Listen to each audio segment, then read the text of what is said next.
For the first time in history, a single office might be employing workers from 5 different generations. Think about that. Someone who started their career before the internet exists, right now, in the same Slack channel as someone who's never had a job without one. And they have completely different beliefs about what work is for, what loyalty means, what you're owed, and what you owe. Today I'm putting baby boomers and Gen Z head-to-head on the questions that actually cause friction at work. Not to pick a winner, but because understanding where the other side is coming from is the most underrated career skill nobody talks about. Let's get into it. The number one thing boomers hear is that they're stuck, rigid, that they can't adapt, that they don't understand the new tools, the new culture, the new expectations around flexibility and work-life balance. And honestly, some of that lands, because the generation that built its identity around sacrifice, around 60-hour weeks, around showing up no matter what, that generation genuinely struggles to understand why someone would leave a stable job because the culture didn't feel right. But here's the misconception embedded in the criticism. Boomers didn't work that hard because they were naive or brainwashed. They worked that hard because it worked. For a long time, loyalty to a company was rewarded. You stayed, you climbed, you got the pension, the contract was real. The mistake isn't working hard. The mistake is assuming the contract still exists when it clearly doesn't.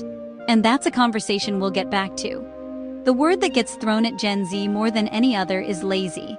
And if you've actually worked alongside Gen Z, not managed them from a distance, not read a think piece about them, but actually worked with them, you know that's not right.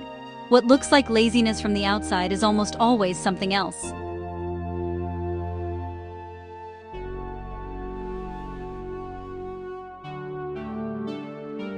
Gen Z is the most digitally productive generation in history. They're producing content, building side projects, managing online communities, learning new tools, often simultaneously, often for free, while also holding down a job. They don't look busy by traditional metrics, because traditional metrics don't measure what they're doing. The misconception isn't about effort, it's about what effort is supposed to look like.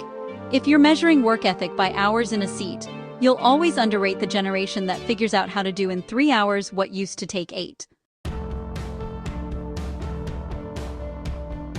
Yes, but it's earned, and it goes both ways, or at least it should. The boomer experience of loyalty is rooted in something that was real. You gave a company your best years, and in exchange, they gave you stability, advancement, and eventually a retirement you could live on. The handshake meant something.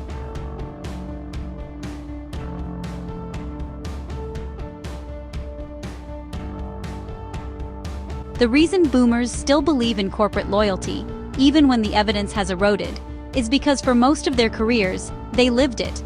They had managers who went to bat for them. They were promoted from within. The institution felt like it cared. What they struggle to accept is that the company restructured, offshored, and laid off 20% while the CEO took a bonus, and did it to their colleagues. Multiple times. The evidence of broken loyalty is everywhere. The belief persists anyway. That's not stupidity, that's identity. Gen Z's answer to this question is probably the most misunderstood thing about them. And it's the thing boomers most often read as entitlement. Gen Z doesn't believe corporate loyalty is dead because they're cynical. They believe it's dead because they watched their parents get destroyed by it. They grew up watching financially responsible, loyal employees get laid off in waves they had no control over. They watched companies demand sacrifice and offer nothing in return. They internalized early that the institution will not protect you, so you have to protect yourself. Leaving a job after 18 months isn't disloyalty, it's risk management. It's the same instinct that boomers had. Take care of yourself, applied to a world where the old tools for doing that no longer work.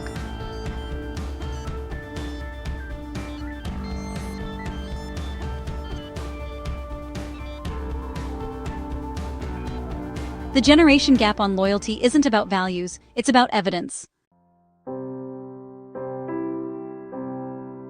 Both sides say no, and both sides are right. Boomers entered the workforce when entry-level jobs were genuinely entry-level. You didn't need 3 years of experience for a junior role. Degrees were affordable. Housing was affordable. The first rung of the ladder was low enough to actually step onto. Gen Z enters a market where that ladder has been yanked up. Entry-level jobs require experience. Housing is structurally unaffordable for most young workers. Student debt is mortgage-sized. And the automation that boomers didn't have to compete with is now eliminating the exact jobs Gen Z was supposed to learn from. But, and this matters, Gen Z has tools that would have been incomprehensible to a 22-year-old boomer. They can build an audience. They can freelance globally. They can start a business with no capital. They can learn any skill on YouTube for free. The honest answer: it's not easier or harder. It's incomparably different. And the moment either side stops trying to compare difficulty and starts trying to understand the other's actual constraints, that's when workplaces start functioning better. Traditionally, no. You negotiated your salary, you showed up, you did your job. The transaction was clear, benefits were a bonus. Culture was whatever the environment happened to be. You didn't go to work to feel fulfilled, you went to provide for your family. Fulfillment was the weekend. Yes. And it's not entitlement to say so. It's the natural evolution of what a job has to offer in a world where it no longer offers the stability it once did. Here's the logic. If a company is no longer offering long-term security, guaranteed advancement, or a pension, if the implicit contract has already been broken from the employer's side, then the compensation has to include something else. Purpose, growth, culture, flexibility, mental health support. Because you're not just trading hours anymore. You're deciding where to invest the finite years of your career.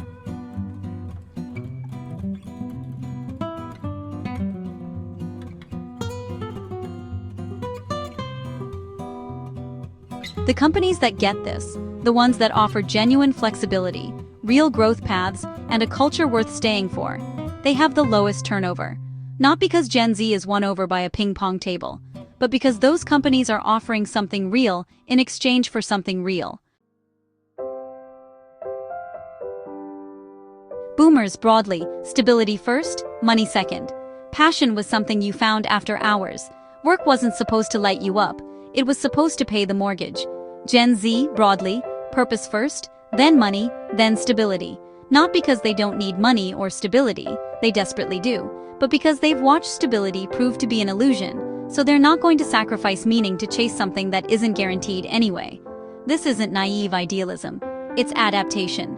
When the safe path stops being safe, you optimize for the path that at least means something. The practical takeaway for anyone job hunting right now: know what you're actually optimizing for. Because different roles, companies, and sectors weight these three differently. And walking into an interview without clarity on your own hierarchy is how you end up in the wrong job twice. They don't pay their dues. They want the corner office on day one. They won't do the boring work. They can't handle criticism. They'll ghost you before they have a hard conversation. They think showing up is optional. And you know what? Some of that is fair. The ability to tolerate tedium, receive hard feedback, and stick with something through the unrewarding middle, those are genuinely underdeveloped in some younger workers. Not all, but some. And it's worth being honest about. They gatekeep. They mistake busyness for productivity. They manage by surveillance, not outcomes. They think loyalty to a company that doesn't reciprocate is wisdom instead of sunk cost. They won't adopt new tools, and then blame Gen Z when the process fails. They confuse discomfort with incompetence. And again, some of that is fair.